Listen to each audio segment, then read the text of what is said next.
Hello sir. Hello. हाँ sir, आप start कर दीजिए सर। ओके। हाँ।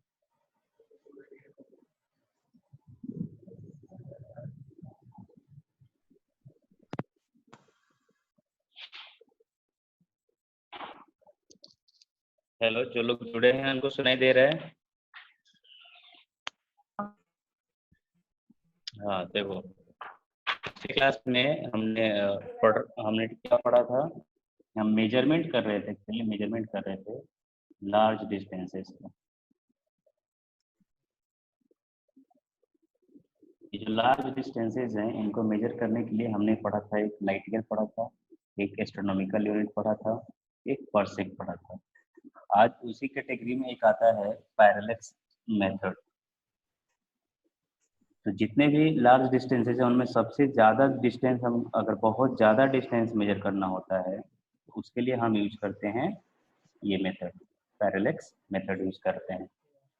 तो ये क्या होता है, इसको समझने के लिए एक सिंपल सा एक्सपेरिमेंट करना है।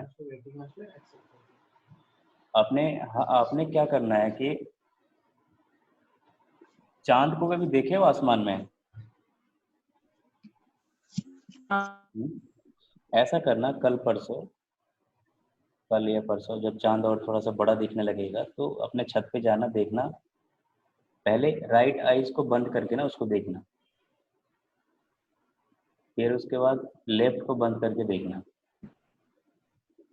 ऐसे 2-3 बार कंटिन्यू करके देखना। तुम्हें एक चीज फील होगा, जब तुम एक आंख से देख रहे हो तो वो इधर कहीं दिखाई दे रहा है, दूसरे आंख से देख रहे हो तो ये इधर कहीं दिखाई दे रहा है। मतलब इसका पोजीशन एक जगह दिखाई नहीं दे रहा है, बोथ दी आईज। लेकिन जब हम दोनों आंख को खोल के देखते हैं तो ये इन दोनों के बीच में कहीं दिखाई देता है। ये एक तरीके का जादू है ना? जादू वादू कुछ नहीं है, इसी फिनोमिना को बोलते हैं पैरेलैक्स। तो जब भी हम पोजीशन चेंज करते हैं अपना, टू डिफरेंट पोजीशन से, जब हम स्टार्स को देखते हैं, प्लैनेट्स को देखते हैं, तो वो अलग अलग पोजीशन से अलग अलग डिस्टेंस पे दिखते हैं। This is called parallax. अब इस डिस्टेंस को मेजर करने के लिए हम ये मेथड यूज करते हैं, पैरेलैक्स मेथड। उसमें हम क्या करते हैं, जैसे अर्थ है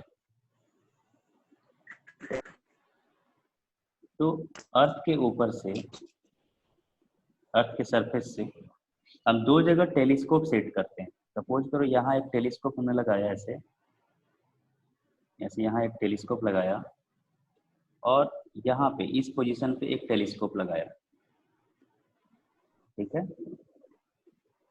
और हमें कोई बहुत दूर एक कोई स्टार है, प्लैनेट है, उसको देखना है।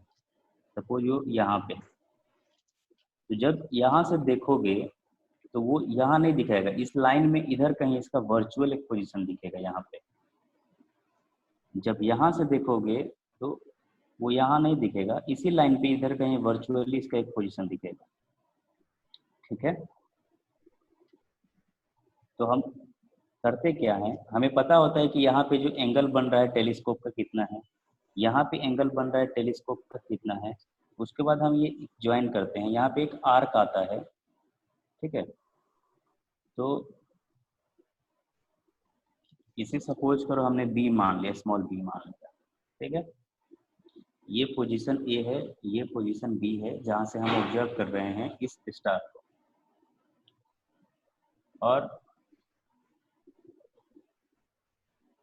इन दोनों के बीच में एक एंगल बन रहा है, ये वाला। This is called parallax angle, और पैरेक्सियल एंगल भी बोलते हैं इसको। थीटा को क्या बोलते हैं? Theta is called parallax angle, ठीक है। या इसको और भी नाम एक और बोलते हैं, पैरेलैटिक या पैरेलैक्सियल भी बोलते हैं।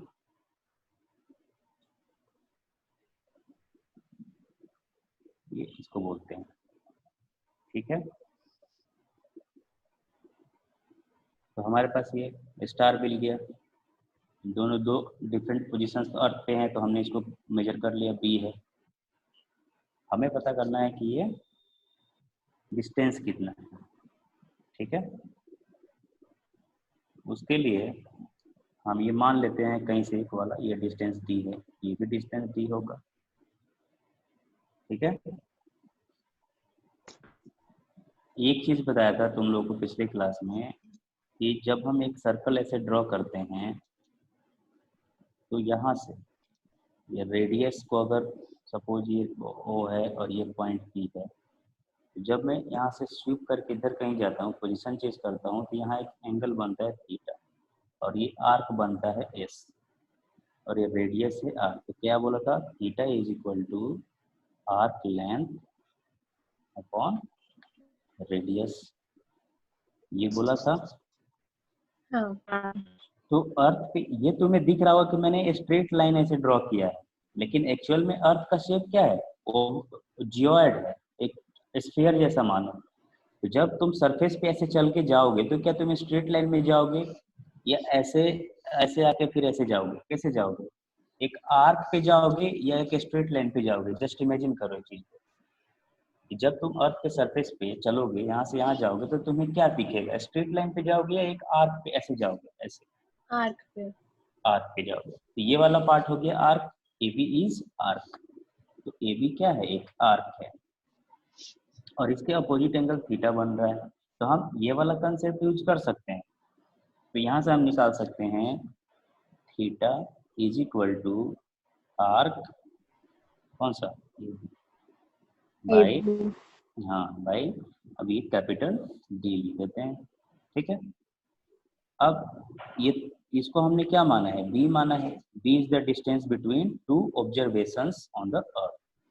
एक ऑब्जर्वेशन ए है, मान लो दो साइंटिस्ट हैं, एक यहाँ पे खड़ा होकर टेलीस्कोप से देख रहा है, दूसरा साइंटिस्ट यहाँ है जो टेलीस्कोप से देख रहा है, और दोनों के बीच का डिस्टेंस बी है। तो ये हमने बी लिया और ये हमने डी लिया, ठीक है। तो हमें क्या चाहिए होता है, हम यहाँ से डी निकालते हैं। तो D is equal to B upon theta, ये होता है पैरेलैक्स डिस्टेंस, ठीक है। यहाँ तक कोई डाउट है किसी को? नहीं। बहुत आसान है, बहुत ही आसान है। या फिर ऐसे भी तुम समझ सकते हो, अगर तुम्हें ये स्ट्रेट लाइन भी अगर दिख रहा होगा ना, तो इसको मैं दूसरे तरीके से भी प्रूव कर सकता हूँ कि स्ट्रेट लाइन नहीं है। कैसे नहीं है, अगर मैं यहाँ पे एक सर्कल ड्रॉ करता हूँ और यहाँ से एक छोटा सा पार्ट करता हूँ, तो ये हल्का सा बेंड दिखेगा, थोड़ा सा बेंड दिखेगा। लेकिन मैं इसी सर्कल का रेडियस अगर मैं बढ़ा दिया और सेम डिस्टेंस यहाँ पे ले लिया, तो ये तुम्हें जितना यहाँ बेंड दिख रहा था उससे थोड़ा सा कम बेंड दिखेगा। लेकिन और मैं बड़ा सा रेडियस ले लिया और इतना ही डिस्टेंस यहाँ कट किया, तो ये एक स्ट्रेट लाइन दिखेगा। यहाँ पे तुम्हें दिखेगा ही नहीं कि बेंड है या सर्कल का पार्ट है, तो ये लगेगा कि एक स्ट्रेट लाइन है, ठीक है। तो ऐसे ही हम जब लाइट पढ़ते हैं, प्लेन मिरर पढ़ते हैं, तो ये बहुत जगह क्वेश्चन पूछा हुआ है कि व्हाट इज द फोकस या what is the focal length या what is the radius of curvature of a plane mirror. यही कंसेप्ट लगाते हैं। प्लेन मिरर तो प्लेन है, हमको क्या पता है कि हमें तो यही सिखाया जाता है कि रेडियस तो उसी का होगा जो सर्कुलर होगा, है ना। प्लेन मिरर तो सर्कुलर है नहीं, तो रेडियस तो होना ही नहीं चाहिए। लेकिन हम इसको ऐसे मान सकते हैं, एज्यूम कर सकते हैं कि this part of the mirror is, this is the part of a circle, circular mirror, spherical mirror whose radius is infinity। इसको हम बोल सकते हैं कि इसका, अगर तुमसे कोई पूछे कि प्लेन मिरर का रेडियस ऑफ कर्वेचर कितना है, तो बोल देना इनफाइनाइट है। तो इस तरीके से भी हम समझ सकते हैं इसको कि A B is a arc. तो इसको ड्रॉ कर लो अच्छे से, इसको ड्रॉ करो। ये थीटा लिख लो पैरेलैक्स एंगल, और बी लिख लो, B is the distance between लिख लो, between two observations, point of observations, two point of observations। और इसी को कहते हैं, जो साइंटिफिक नेम है इसको, इसी को बोलते हैं बेसिस, कॉल्ड बेसिस। तो B is called basis.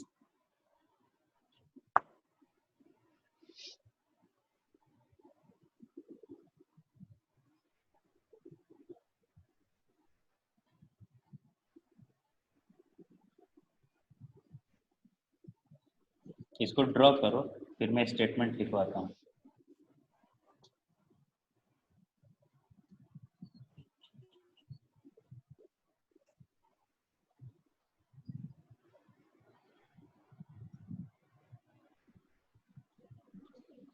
Theta लिख लिया, बी लिख लिया, डी भी लिख लेना, डी इज कॉल्ड पैरेलक्स डिस्टेंस।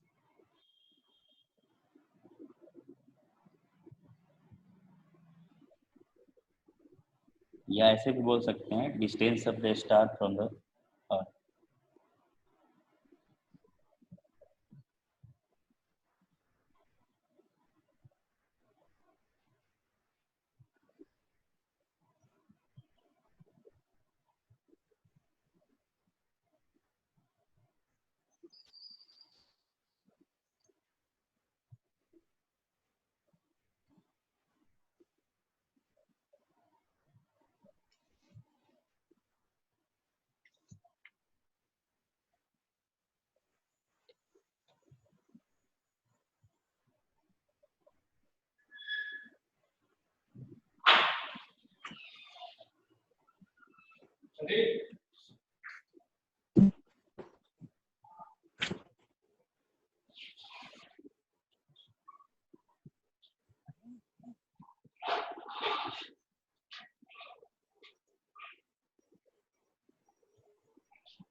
हो गया?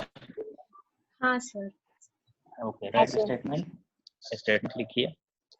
The apparent change in position of an object, the apparent change, देखो apparent चीज एक होता है एक्चुअल चेंज, एक होता है apparent चेंज। मतलब हमें लग रहा है कि ऐसा हो रहा है, एक्चुअल में ऐसा हो नहीं रहा है।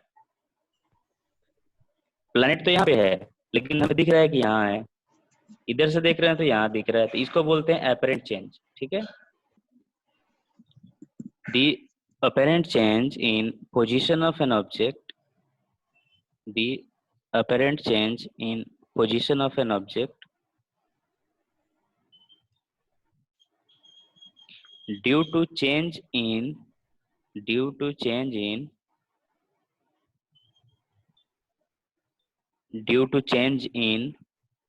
the position of the observer, due to change in the position of the observer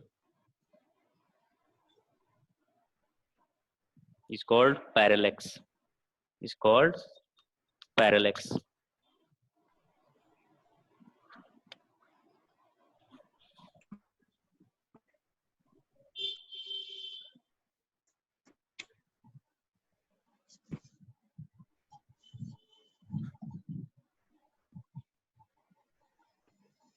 यहाँ पे एक सेंटेंस और लिख सकते हो, उसमें ऐड कर सकते हो। The method used to calculate the distance between the earth and the stars and planets,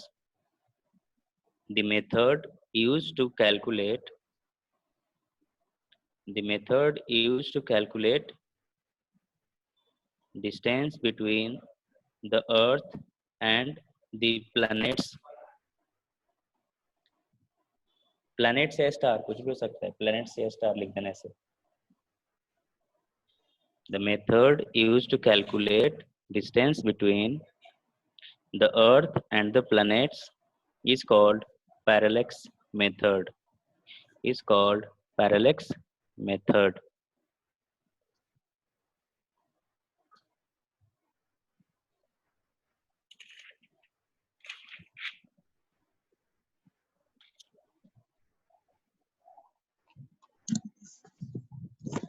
देखो, अगर हम पोजीशन चेंज नहीं करते हैं, मेरा मन नहीं है कि मैं 2 साइंटिस्ट को यूज करूं, मैं चाहता हूं मैं अकेले ही खुद करना चाहता हूं एक ही जगह से, तो उसके लिए मैं क्या करूंगा, ये अर्थ है, यहाँ पे मैं खड़ा हो जाऊंगा इसके सरफेस पे। तो खड़ा होने के बाद क्या होगा, मेरे जो 2 आंखें होंगी, एक लेफ्ट आई एक राइट आई। अब इसी चीज को मैं यहाँ दूर करके समझाता हूँ। एक मेरा आंख है E1 and the second I is E2, और मुझे यहाँ से दिखने पे ये यहाँ दिख रहा है, मतलब इसके लाइन में दिख रहा है, और यहाँ से दिखने पे स्टार या प्लैनेट यहाँ दिख रहा है, मतलब इस लाइन में से दिख रहा है। And the distance between these two eyes, आंखों के बीच का ये दूरी कुछ दिया होगा, तो मान लो this is B and this is theta. तो इस केस में हम क्या करेंगे, अगर नहीं दिया होगा तो एक स्टैंडर्ड कुछ डिस्टेंस होता है आंख का, पता कर लेना कितना होता है, वैसे दिया रहेगा क्वेश्चन में। तो ये E1 E2 are the 2 eyes and the distance between these 2 eyes is B and this is capital D। तो यहाँ पे भी हम वो यूज कर सकते हैं, theta is equal to arc upon radius, same formula. तो ये कंफ्यूज करने के लिए दिया जा सकता है न्यूमेरिकल में या क्वेश्चन में, तो इसको भी लिख लो, E1 and E2 are eyes।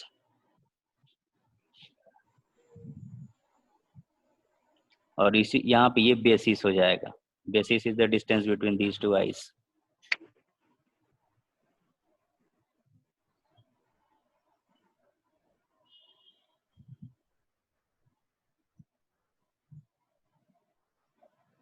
चलो, यहाँ से तो हमें डिस्टेंस पता चल गया। अगर हमें किसी भी प्लैनेट का हम कैसे रेडियस कैसे निकालते हैं, कितना दूर है ये तो हमें पता चल गया, इससे हम निकाल लेंगे कितना दूर है। उसके बाद अगर हमें पता करना होगा कि वो जो प्लैनेट है जिसको हमने देखा है टेलीस्कोप से, वो कितना बड़ा है, उसका रेडियस क्या है, उसका वॉल्यूम क्या है। तो अगर हमें रेडियस मिल जाए तो हम उसका वॉल्यूम निकाल सकते हैं, और भी मेथड यूज करके हम उसका डेंसिटी निकाल सकते हैं, डिस्टेंस हम इससे निकाल सकते हैं। तो लगभग मैक्सिमम चीजें हमें पता चल जाती हैं। तो लिखो, next is measurement of the size of a planet. Size कैसे पता करते हैं, जैसे यहाँ से जितने भी हमारे दूर हैं प्लैनेट, मर्क्यूरी है, वीनस है, अर्थ तो ही है, इसको हटा दो, मार्स है, जुपिटर है, सैटर्न है, वेनस है, नेपट्यून है, प्लूटो भी मान लो। प्लूटो तो अभी पार्ट नहीं है और सोलर सिस्टम का, लेकिन इसको भी तो हम देखे हैं ना, टेलीस्कोप से हमने इसको देखा है। तो देखने के बाद हमें कैसे पता चला कि इसका साइज कितना है, इसका साइज कितना है, ये कितना बड़ा है, ये कितना बड़ा है। तो ये हमें पता चला इस मेथड से। लिखो, measurement of the size of a planet और अ स्टार। अब हमें एक प्लैनेट और स्टार का साइज कैसे पता चलता है, इसको कैलकुलेट करेंगे। ये भी बहुत सिंपल सा है। तो हमने क्या किया, एक अर्थ बनाया ऐसे, अर्थ पे सरफेस है, यहाँ पे कोई एक ऑब्जर्वर है, मान लो यहाँ पे खड़ा है, यहाँ पे प्लैनेट है, ये इसका डायमीटर है। डायमेट्रिकली अपोजिट हम 2 पॉइंट चूज करते हैं, एक यहाँ चूज करते हैं और एक यहाँ चूज करते हैं, ठीक है। तो यहाँ से हम ये लाइन ज्वाइन कर दिए, यहाँ से हम ये लाइन ज्वाइन कर दिया, this is the angle alpha, ठीक है। इसको विजुअल एंगल बोलते हैं, जिस एंगल से हम दिखते हैं ना, इसको विजुअल एंगल बोलते हैं, जिससे हमें विजुअलाइज होता है चीजें, उसको हम विजुअल एंगल बोलते हैं। जैसे हमारी 2 आंखें हैं, जैसे मान लो रोड पे तुम हो, कहीं के रोड पे, वैसे यहाँ पे इधर से कोई कार आ रही है, तो कार आ रही है तो इसके क्या होंगे, 2 हेडलाइट्स होंगे, है ना। तो इस 2 हेडलाइट से हमारी आंखों में लाइट आती है इस तरीके से। तो ये हमें 2 अलग अलग हेडलाइट दिखती है। लेकिन तुम जब गौर करोगे रात में, जब जाना कभी तो देखना, बहुत ध्यान से देखना, जब ये कार बहुत पीछे होगी तो ये 2 लाइट नहीं दिखेगा, दिखेगा कोई एक ही लाइट है, सिंगल लाइट दिखेगा। ये कैसे होता है इसको हम पढ़ेंगे लाइट में, लेकिन इसको बोलते हैं विजुअल एंगल। ठीक है, तो ये अल्फा वही है। हेलो, कोई कुछ पूछ रहा है क्या कोई?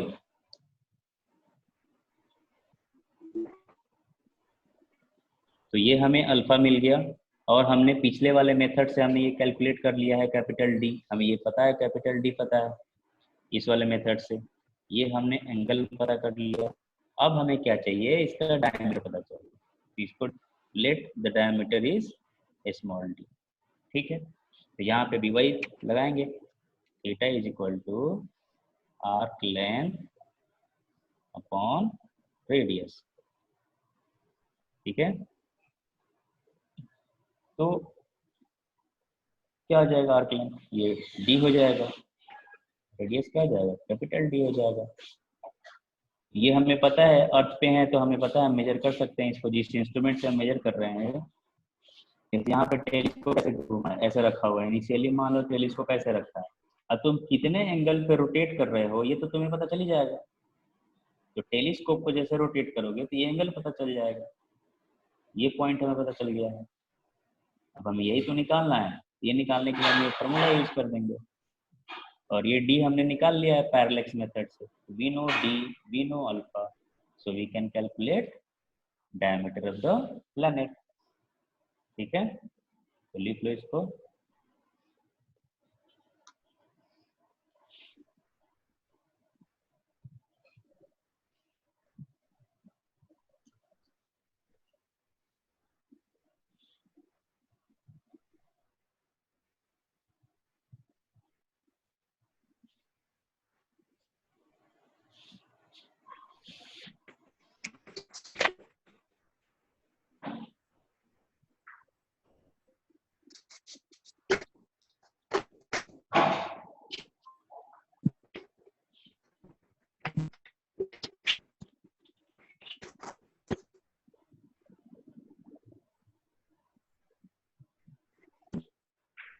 लिख लिए?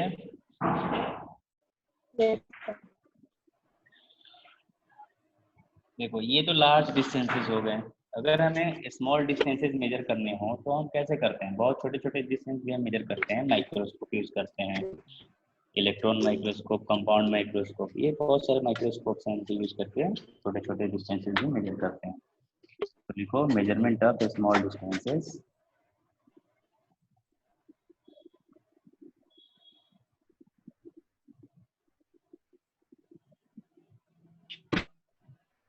अभी मैं जो काम का चीजें, कुछ चीजें तो बता देता हूँ, बाकी जो बहुत सारी चीजें हैं उनको मैं क्या करूंगा, लिख के पेपर पर लिख के तुम लोग को सेंड कर दूंगा। ठीक है, सर को सेंड कर दूंगा, ग्रुप में डाल देंगे, तो उसको 2-3 बार पढ़ के याद कर लेना। ठीक है, जो हम मैक्सिमम चीजें यूज करते हैं उसको मैं बताता हूँ। जैसे एक आता है फर्मी, फर्मी आता है, फर्मी एक यूनिट है जो बहुत ही स्मॉल छोटे से साइज को मेजर करता है। So 1 fermi is equal to 10⁻⁻15 metre. तो कहीं पे भी दिया हो FM तो समझ लेना ये FM का मतलब फर्मी मीटर। या ठीक है, उसके बाद जो हम सबसे ज्यादा यूज करते हैं वो है वेवलेंथ को मेजर करते हैं। तो wavelength is generally measured in angstrom. So 1 angstrom is equal to 10⁻⁻10 metre. ये A0 क्या है, एंगस्ट्रॉन है।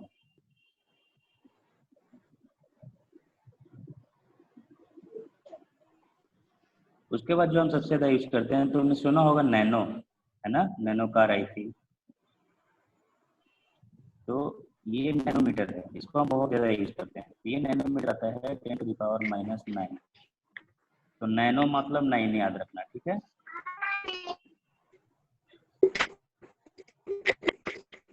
उसके बाद एक और चीज आता है जो हम बहुत ज्यादा यूज करते हैं, ये कहते हैं माइक्रोमीटर। ये म्यू है, माइक्रो, माइक्रोन भी लिखा होगा, कहीं कहीं देखना माइक्रोन लिखा होगा। जब हमें जैसे घर में हम पेंटिंग कराते हैं, कार की पेंटिंग होती है, तो उसका जो पेंट है, पेंट का कितना थिकनेस रखना है, ये माइक्रोन में मेजर करते हैं। जैसे एटम है तो एटम का रेडियस कितना है, न्यूक्लियस का रेडियस कितना है, ये हम एंगस्ट्रॉम में मेजर करते हैं, ठीक है। नैनोमीटर तो अब हमारे पास एक नैनो साइंस, एक नैनो टेक्नोलॉजी आ गया है, ये हम इस लेवल पे काम कर रहे हैं आजकल। 1 माइक्रोमीटर होता है 10⁻⁻6 मीटर, ठीक है। ये होता है 10⁻⁻6 मीटर। ये बहुत ज़्यादा यूज होने वाली चीज़ें हैं, इनको लिख लो।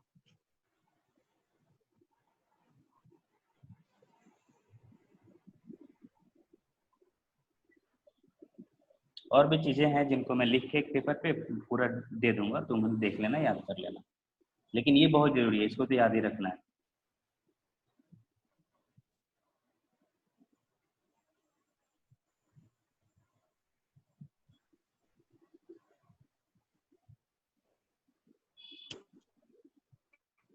अच्छा, तुम लोगों को ये सब आता है कन्वर्जन, मिलीमीटर, सेंटीमीटर, डेसीमीटर, मिली, ये सब आता है?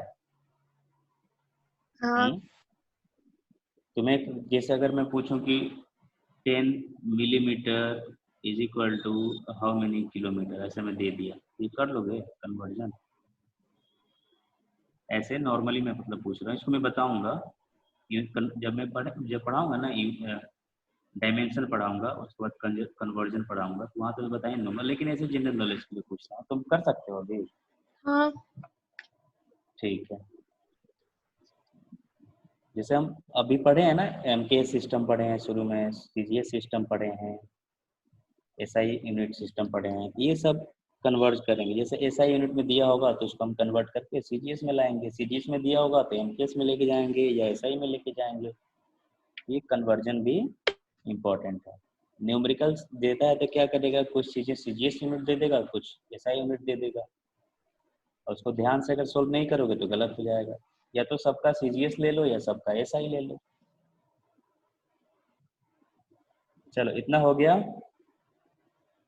कुछ हाँ कुछ जनरल मेजरमेंट्स हैं जिनको हम डेली लाइफ में सुनते भी हैं, अब तुम्हें याद ही होगा लेकिन मैं ऐसे ही बस लिख देता हूँ। एक सुना होगा क्विंटल, सुना होगा क्विंटल, सुने हो क्या होता है?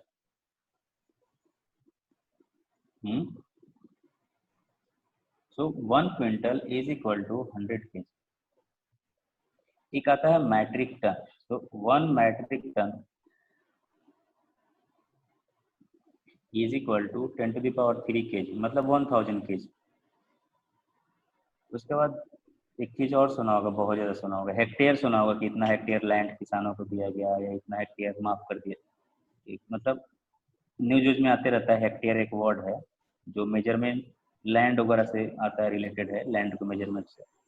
ये घर बनवाना रहता है तो बताते हैं इतना स्क्वायर फुट है, ये सब है, इतना हेक्टेयर लैंड है। ये जो हेक्टेयर है ये होता क्या है? So 1 hectare is equal to 10⁻⁴ metre square. ये लैंड का एरिया बताता है कि कितना एरिया है लैंड का। उसके बाद एक और तुम सुने होंगे कि ये जो गोल्ड है, गोल्ड है या तुम्हारा डायमंड है, ये हमें मेजर करते हैं, इसकी प्योरिटी हम बताते हैं कैरेट में। तो 24 कैरेट क्या होता है? प्योर गोल्ड होता है। हाँ, यह डायमंड होता है। 24 कैरेट बोलते हैं ना कि खारा खारा सोना है, मतलब ये प्योर गोल्ड है। तो ये कैरेट क्या होता है? 1 कैरेट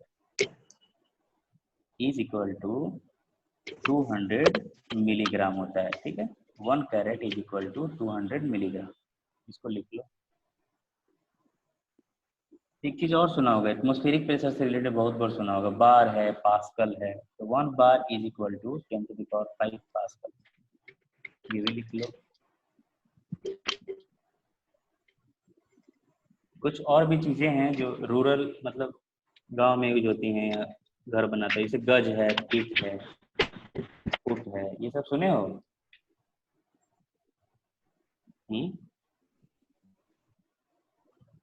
आसपास में किसी को बात करते हुए नहीं सुने हो?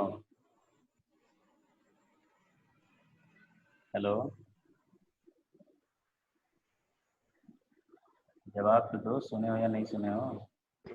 नहीं सुना। ठीक है, अब सुनना तो मेरे से पूछ लेना क्या होता है। पहले जाके पूछो अपने घर पे, पता करो, बोलो कि ये जो घर बना है हमारा, ये कितने स्क्वायर फुट में है, कितने गज में है। ये लोकल यूनिट है, लोकली हम यूज करते हैं अपने यहाँ।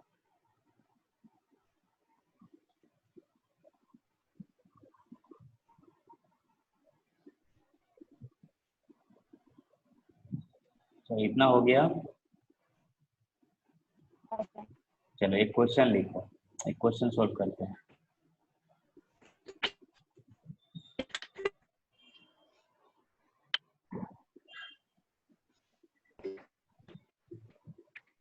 Right? A star is 5.5 light years away from the Earth.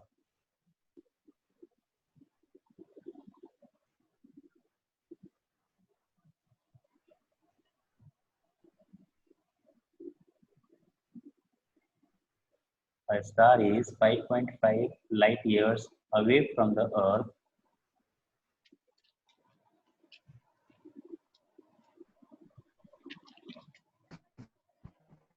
Full stop. How much parallax in arc second? How much parallax in arc second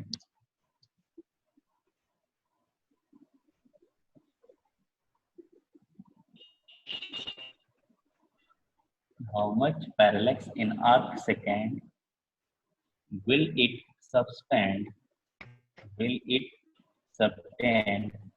when viewed from will it subtend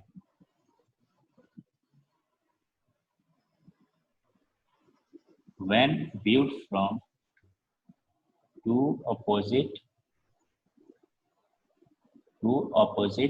points along the orbit of the Earth.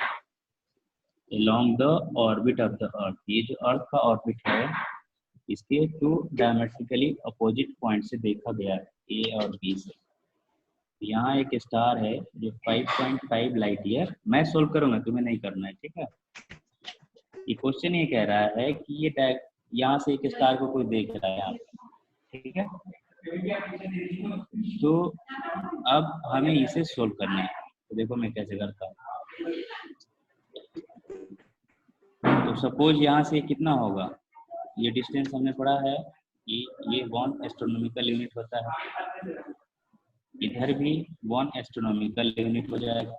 Distance between the sun and the earth is 1 AU, ठीक है। अब हमें क्या दिया है कि distance कितना दिया हुआ है, ये 5.5 लाइट ईयर कौन सा डिस्टेंस है? क्वेश्चन पढ़ के हमें क्या पता चल रहा है, कौन सा डिस्टेंस है? Distance between star and earth. हाँ, ये वाला है 5.5 लाइट ईयर, ठीक है। तो हमें आर्क लेंथ मिल गया, ये मिल गया। अब हमें थीटा पूछ रहा है, तो थीटा इज इक्वल टू क्या होता है, आर्क अपॉन रेडियस, यही हमने पढ़ा है। तो आर्क हमारे पास क्या है, 1 AU प्लस 1 AU कितना हो जाएगा, 2 AU divided by 5.5 light year, यही हमें पूछ रहा है। लेकिन ये हमारा जो एंगल आएगा, ये तो हमें कितना आएगा, रेडियन में आएगा, लेकिन हमें रेडियन में नहीं चाहिए, हमें चाहिए आर्क सेकेंड में पूछ रहा है कि what is the angle in arc second, what is the angle, parallax angle in arc second.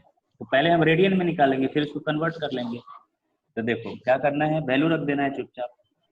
तो 1 AU इज इक्वल टू होता है 1.496 into 10⁻11 metre divided by 5.5 into, अब लाइट ईयर में दिया है तो इसको हमें ऊपर मीटर में है तो नीचे भी मीटर में ही लिखना पड़ेगा। तो 1 light year is equal to 9.46 into 10⁻15 metre. देखो ये भी मीटर में आ गया, ये भी मीटर में आ गया। तो इसको सोल्व करेंगे, तो सोल्व करने के बाद कितना आएगा,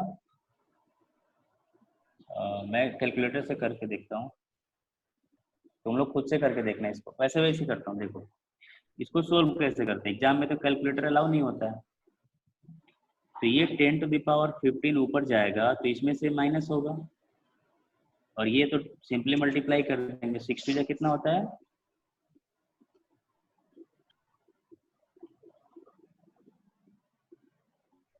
ये सही है। इसको मैंने 2 से मल्टीप्लाई किया, देखो चेक करो सही है।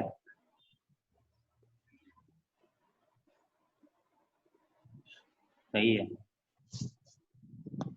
अब इसको मल्टीप्लाई कर दो, तो 9 4 6 को 55 से मल्टीप्लाई करना है। इसको देखो, इसको एक आसान तरीका बताता हूँ, इतना इसको ध्यान रखो मैं क्या कर रहा हूँ। देखो जब भी इस तरीके से तुम्हें मल्टीप्लिकेशन आए तो पहले तो डेसिमल को लिखो ही मत, डेसिमल के बारे में हम बाद में सोचेंगे। अब ये 55 है, तो 55 क्या होता है, 11 का मल्टीपल होता है। इसको मल्टीप्लाई करना है 946 से, ध्यान देना इसको, ये बहुत ही स्मार्ट तरीका है। 946 को मल्टीप्लाई करना है, तो तुम क्या करो, पहले 11 से इसको मल्टीप्लाई कर दो। 11 से जब इसको मल्टीप्लाई करना होता है तो कैसे करते हैं, इस वाले नंबर को यहाँ लिखते हैं, इस वाले नंबर को यहाँ लिखते हैं और दोनों को ऐड करते हैं। तो 9 + 6 कितना होता है, बताओ। हेलो, 9 + 6 15 होता है, तो उसका 5 यहाँ लिख देंगे और एक कैरी करके इसको 10 बना देंगे। अब फिर इसको 5 से मल्टीप्लाई कर देंगे, तो कितना हो जाएगा, ये आ जाएगा 5180। सही है। कोई भी नंबर जब 11 से मल्टीप्लाई करना, जैसे 27 को 11 से मल्टीप्लाई करना, तो बैठ मत जाना, इसको यहाँ 2 लिख देना, यहाँ 7 लिख देना, इसको 9 लिख देना, हो गया खत्म। अगर 29 को ऐसे 11 से मल्टीप्लाई कर देना है तो यहाँ 2 लिख देना, यहाँ 9 लिख देना, 9 2 11 और ये 3 हो जाएगा। कोई भी नंबर ऐसे दिया हो, 2 नंबर 2 डिजिट वाला।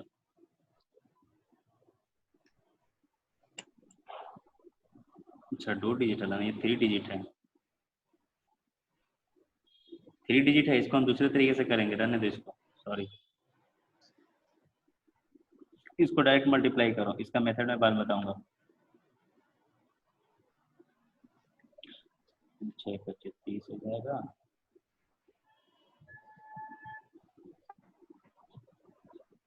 इसको मल्टीप्लाई करके देखो तो मैं सही कर रहा हूँ कि गलत कर रहा हूँ, जल्दी करो।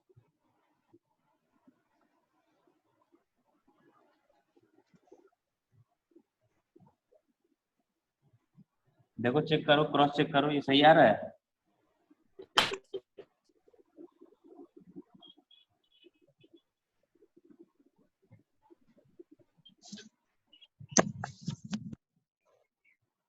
किसी ने किया मल्टीप्लाई?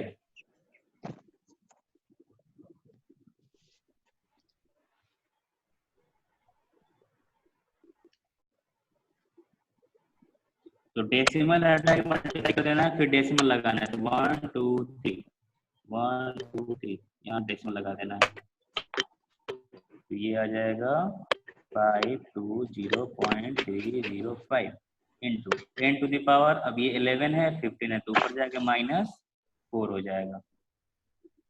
इसको फिर फर्दर सोल्व कर देना, मैं डायरेक्ट आंसर लिख रहा हूँ, ये आएगा 5.75 into 10 to the power -6 radian में आएगा। अब इस रेडियन को हमें आर्क सेकेंड में कन्वर्ट करना है, ठीक है।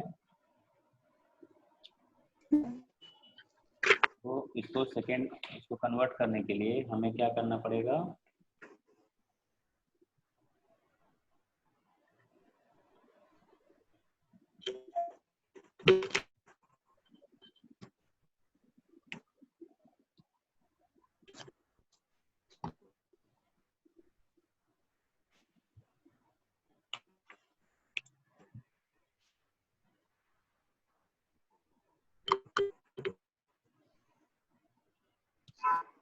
सबसे पहले तो हमें आर्क में कन्वर्ट करना पड़ेगा, फिर उसके बाद मिनट में, फिर उसके बाद सेकंड में।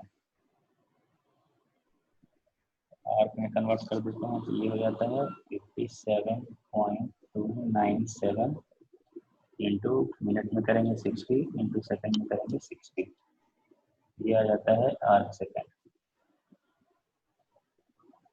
चलो इसको लिखो, इसको मल्टीप्लाई करो,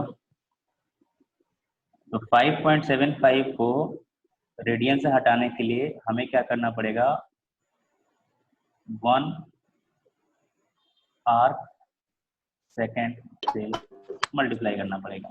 उसका वैल्यू होता है 5 नहीं है 57 है, 57.297 इंटू 60 इंटू 60। ठीक है, एक्चुअली हमने शायद तुम्हें याद नहीं होगा, पिछले क्लास में मैं बताया था कि 1 सेकेंड अगर ऐसे दिया है आर्क सेकेंड, इसको हम रेडियन में इक्वली होता है 4.847 इंटू 10⁻⁻6 रेडियन। ये पिछले क्लास में जाके देखना, ये हमने ऐसे निकाला था। इसी को यूज करके हम ये सब निकालते हैं।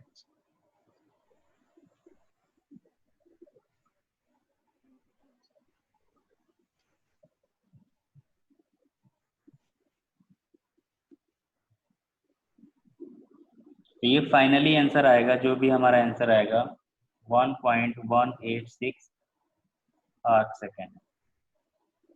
ठीक है, ये फाइनल आंसर आएगा।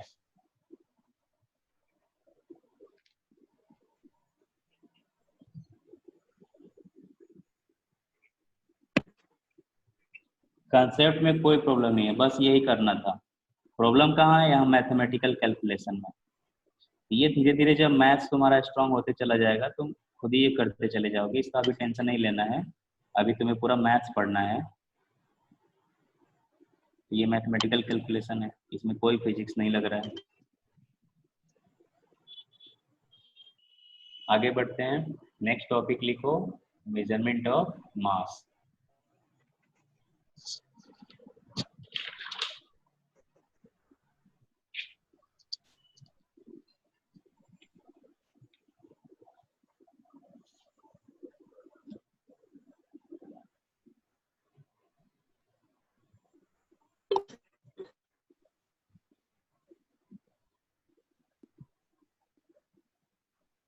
कुछ चीजें अगर तुम लोग अभी समझ में नहीं आए तो उसका टेंशन नहीं लेना है, क्योंकि जब हम 10th से 11th में जाते हैं तो एकदम से ड्रास्टिक चेंज होता है, बहुत सारा चीज नया आता है, तो थोड़ा सा टाइम लगता है चीजों को समझने में।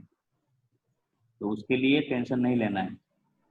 धीरे धीरे जैसे मैथ शुरू हो जाएगा, फिजिक्स पढ़ोगे, केमिस्ट्री पढ़ोगे, तो तुम्हारा जो थिंकिंग एबिलिटी है एक्सपेंड होगा, बढ़ेगा, धीरे धीरे समझने की शक्ति बढ़ेगी।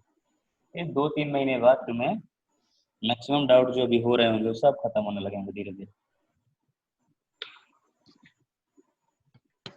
तो मास को कैसे मेजर करते हैं, देखिए जैसे मैंने कहा कि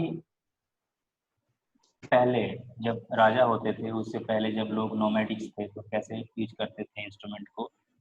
ये मेजरमेंट वाला भी वैसे ही, मास के लिए भी वैसे ही चलते आ रहा था। फिर क्या हुआ, 1989 की बात है, उस वक्त डिफाइन किया गया कि हम 1 किलोग्राम किसको कहेंगे। तो ये 1988 में डिफाइन किया गया 1 kg को।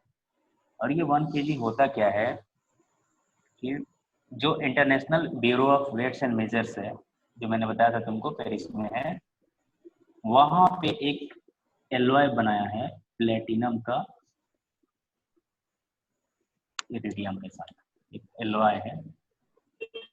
तो ये प्लेटिनम इरिडियम का एक एलॉय है जो बहुत ही प्रोटेक्टिव वे में रखा गया है लैब, वहां पे म्यूजियम में। ठीक है, इंटरनेशनल वेट्स जो ब्यूरो है वेट्स एंड मेजर का, वहां पे रखा हुआ है। अब इसी को हम बेसिस मान के, इसी को हम बेसिक फंडामेंटल जो चीजें हैं मान के हर चीज को मेजर करते हैं। मतलब इसके रेस्पेक्ट में ही हम सब चीज को बताते हैं। अगर इसके मान लो 2 टाइम्स कोई है, यहाँ जो ये रखा हुआ है प्लेटिनम इरिडियम, तो इसके अगर 2 टाइम्स कोई भी चीज है तो हम कहेंगे ये 2 kg है। अगर इसके 3 टाइम्स कोई है, कोई भी चीज, तो हम कहेंगे कि वो 3 kg है। तो इसी के रिस्पेक्ट में हम बताते हैं कि कोई भी चीज कितना है, उसका मास कितना है। याद रखना, मैं बार बार मास यूज कर रहा हूँ, वेट का भी यूज मत करना।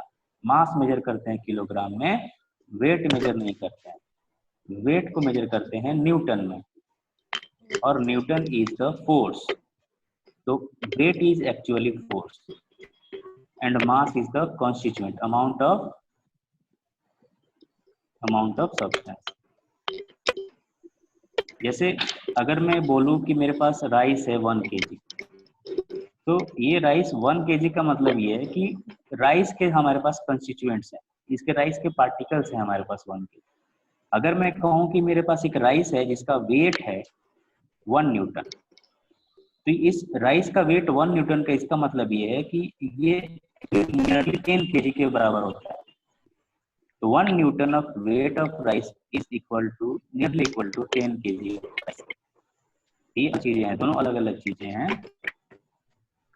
तो मास को कैसे मेजर करते हैं समझ में आया। उसके बाद देखो अभी फिलहाल पिछले ही साल क्या हुआ 2019 में, इसके डेफिनेशन में थोड़ा सा मॉडिफिकेशन किया गया है। वो इसलिए किया गया कि इसमें बहुत सालों रखने के बाद इसमें माइक्रो चेंजेज आए हैं। माइक्रो चेंजेज मतलब इसमें कोरोजन हो रहा है, इसका कोरोजन हो रहा है। कोरोजन होने का मतलब ये है कि बहुत सालों बाद इसका वेट क्या हो रहा है, डिक्रीज हो रहा है, इसका वेट चेंज हो रहा है। तो कुछ डस्ट पार्टिकल्स उस पर पाए गए, जब बहुत ध्यान से उसको देखा गया तो उसी वजह से थोड़ा सा उसके डेफिनेशन में वेट के चेंजेस लाए गए। ठीक है, वो एटमॉस्फेरिक प्रेशर की वजह से चेंज हो रहा था। और ये जो बहुत सारे गैसेज हैं एटमॉस्फेयर में, रिएक्शन करते रहती हैं चीज़ों से रिएक्शन, जैसे आयरन रस्टिंग तुम लोगों ने बहुत कॉमन सा चीज़ है जो सुना हो। तो आयरन को हमने क्यों नहीं बेसिस माना, क्योंकि आयरन बहुत जल्दी रस्ट होकर खत्म हो जाता है। अगर हमने उसको स्टैंडर्ड मान लिया तो हमारा जो मेजरमेंट है गलत आने लगेगा, बार बार गलत आएगा। ठीक है, तो अभी जो न्यू डेफिनेशन है, तो न्यू डेफिनेशन क्या है,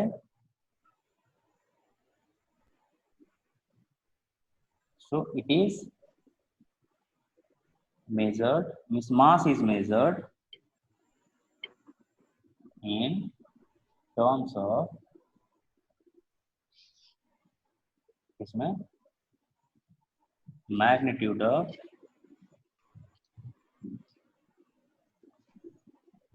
इलेक्ट्रिक करंट। ये इलेक्ट्रिक करंट के मैग्नीट्यूड के टर्म्स में हम मास को कन्वर्ट करते हैं, उसका एक प्रोसेस है। बस तुम्हें अभी ये जनरल नॉलेज के लिए बस इतना जान लो कि अभी जो हमारे पास नया डेफिनेशन है वो इरिडियम और प्लेटिनम को हमने हटा दिया है, इसको हमने रिमूव कर दिया है। अब एक नया डेफिनेशन बनाया है जो किस पे बेस्ड है, ये 2019 की बात है, जस्ट लेटेस्ट है, पिछले साल की बात है। तो according to this new definition we have chosen standard quantity which is based on the magnitude of electric current। ठीक है, समझ में आया? तो लिख लो इसको।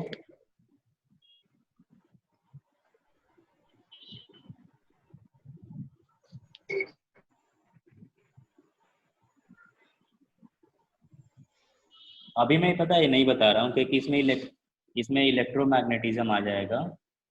तो इलेक्ट्रोमैग्नेटिज्म बताऊंगा फिर तुम लोग टेंशन में आ जाओगे कि ये क्या चीज़ है। तो उसको जब हम पढ़ेंगे तब उसको मुझे याद आ जाएगा तो मैं बता दूंगा। बस तुम अभी इतना लिख लो कि जो न्यू डेफिनेशन है, according to the new definition mass is measured in terms of magnitude of electric current. ठीक है,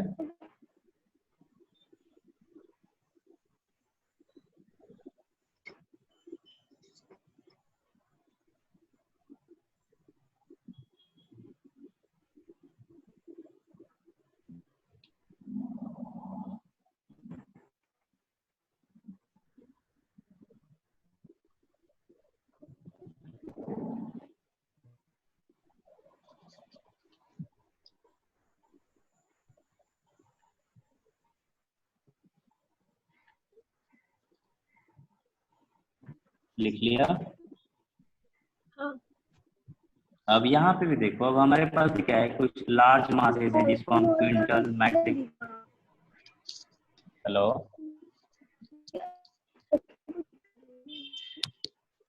हेलो, कुछ बोल रही हो क्या मेरे से?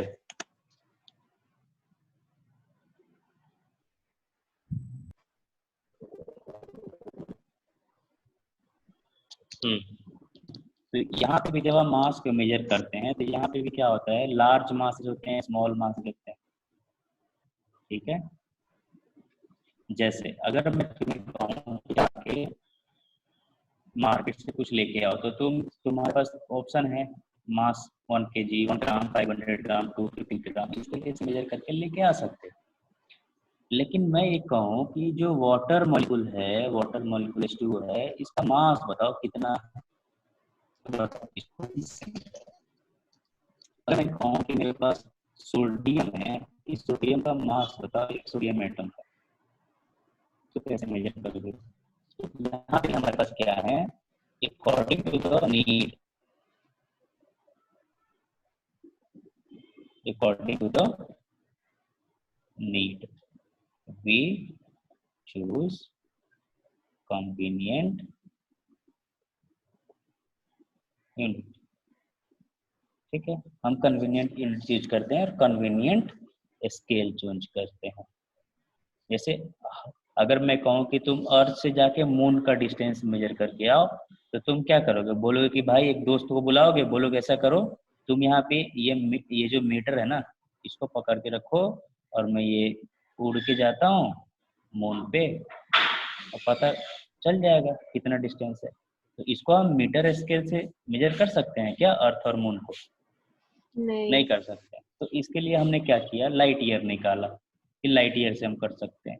या फिर अब कोई कहे कि अच्छा काम करो, अर्थ से सन कितना दूर है, जाओ जरा मेजर करके आओ, तो तुम क्या करोगे? यहाँ से एक को बैठा दोगे मीटर स्केल लेके, बोलोगे पकड़े रहो, मैं जाता हूँ सन के पास, देखते हैं कितना दूर है। ऐसे करोगे? नहीं कर सकते। तो इसके लिए हमने एस्ट्रोनॉमिकल यूनिट चूज किया। तो हमें क्या चीज मेजर करना है ये डिपेंड करता है, उसके अकॉर्डिंग हम चूज करते हैं स्केल कि किस चीज से मेजर करना है। जैसे अब किसी का बॉडी का टेम्परेचर मेजर करना है, तो क्या करोगे? अपना इंस्ट्रूमेंट बॉक्स निकालोगे, उसमें से ये मीटर, वो जो छोटा सा स्केल होता है 15 सेंटीमीटर वाला, लेके चले जाओगे, उसका बॉडी का टेम्परेचर मेजर करना, बोलोगे अच्छा स्केल भी तो स्केल ही है, इससे ही मेजर कर लेते हैं। ये मुमकिन है? बताओ। नहीं है। तो हमें क्या मेजर करना है, उसके अकॉर्डिंग, उस चीज के मेजर की, उसके फिजिकल स्ट्रक्चर के अकॉर्डिंग हम स्केल को चूज करते हैं। तो वैसे ही जब हमें एटम को मेजर करना होगा कि एटम का मास कितना है, मॉलिक्यूल का मास कितना है, तो उसके लिए हमने एक एटॉमिक मास यूनिट डिफाइन किया है, ठीक है। तो लिखो, we use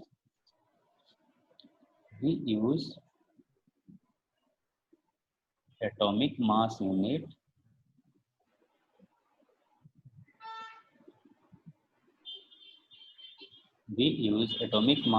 इसको बोलते हैं AMU। अभी तो इसको AMU नहीं बोलते हैं, अब इसको बोलते हैं unified mass unit, unified mass, you बोलते हैं, you, unified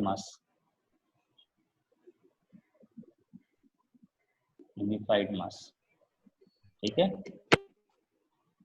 We use atomic mass unit to calculate the mass of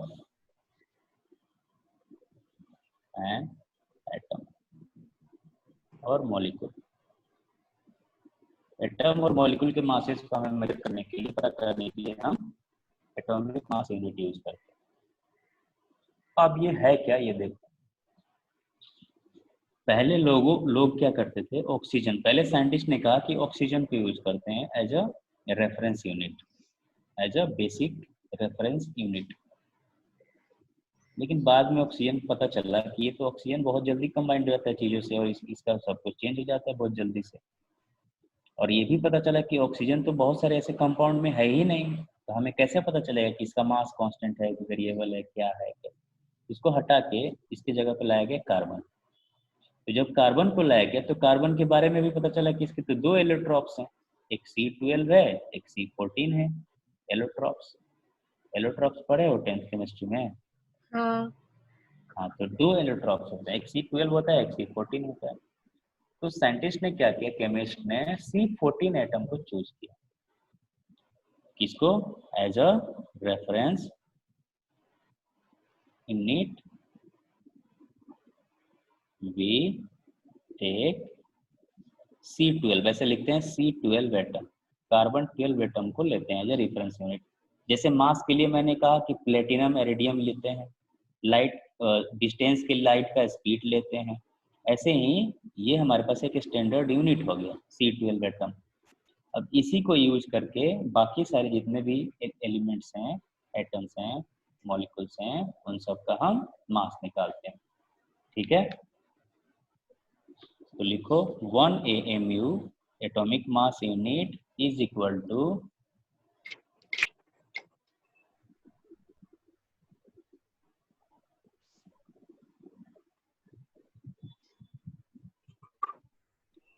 1/12 mass of an C12 atom. ये कैपिटल से लिखना है C12 एटम। तो C12 का एटम एक लिया, एक एटम लिया किसका, कार्बन 12 का एक एटम लिया, इसको 12 से डिवाइड कर दिया, तो जो मास आया, जो इस 1 एटम को 12 से डिवाइड करने के बाद जो मास आया, that is called 1 atomic mass unit. समझ में आया?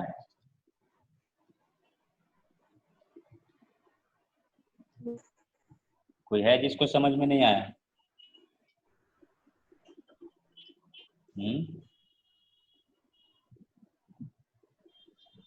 बोलो।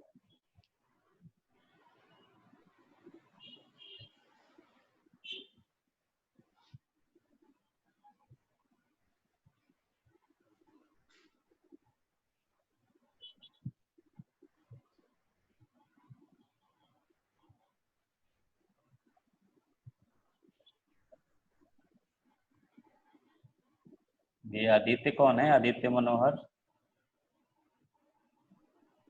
सुन रहे हो?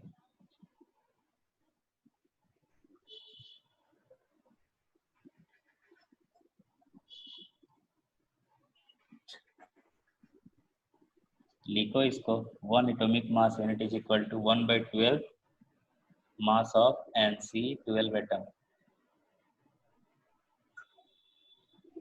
और जब हम एक इलेक्ट्रॉन का मास कितना होता है, उसको यूज करके कैलकुलेट करते हैं, 12 से डिवाइड करते हैं तो आता है 1.6605402 इंटू 10⁻⁻27 kg। ठीक है, ये होता है 1 एटॉमिक मास यूनिट।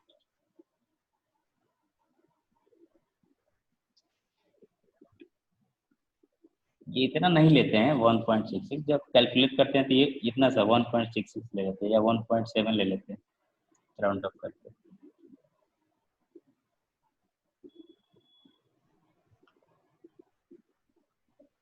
कोई डाउट है यहाँ तक किसी को? नहीं। गुड। तो यहाँ तक पढ़ना है, रिवाइज करना है, और मैं 1/sec जो हमने निकाला है आर्क सेकेंड, वो सबको समझ में नहीं आया होगा मुझे पता है। मैं क्या करूँगा ना, इसको पूरे पार्ट्स में ब्रेक करके समझा दूंगा कि कैसे कैसे स्टेप्स करके हमने उसको कैलकुलेट किया। ठीक है, तो ये मेरा काम है, होमवर्क है।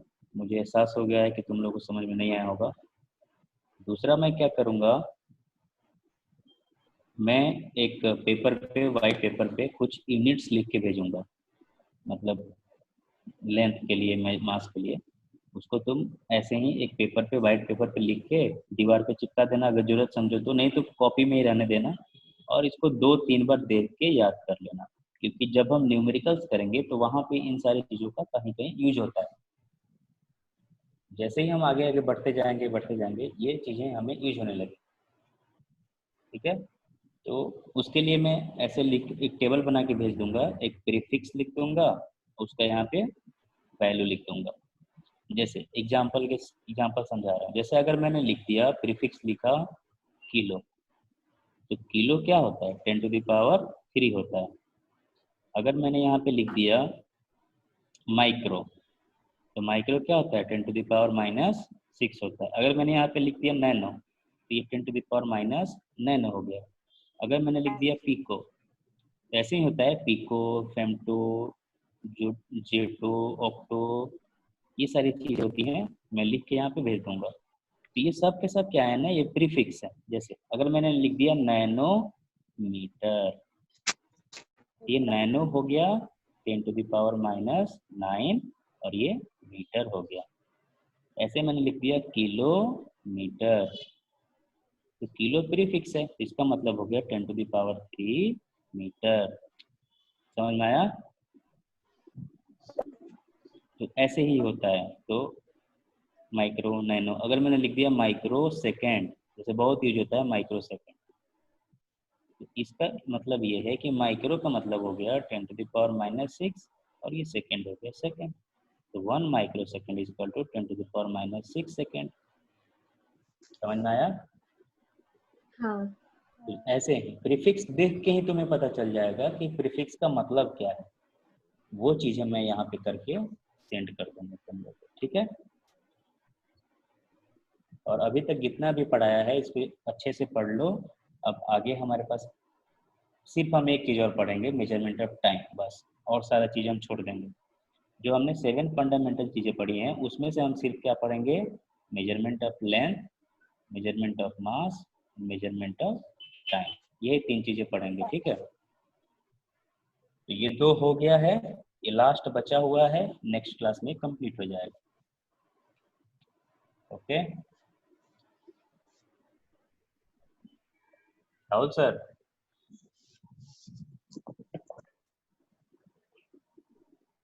हेलो?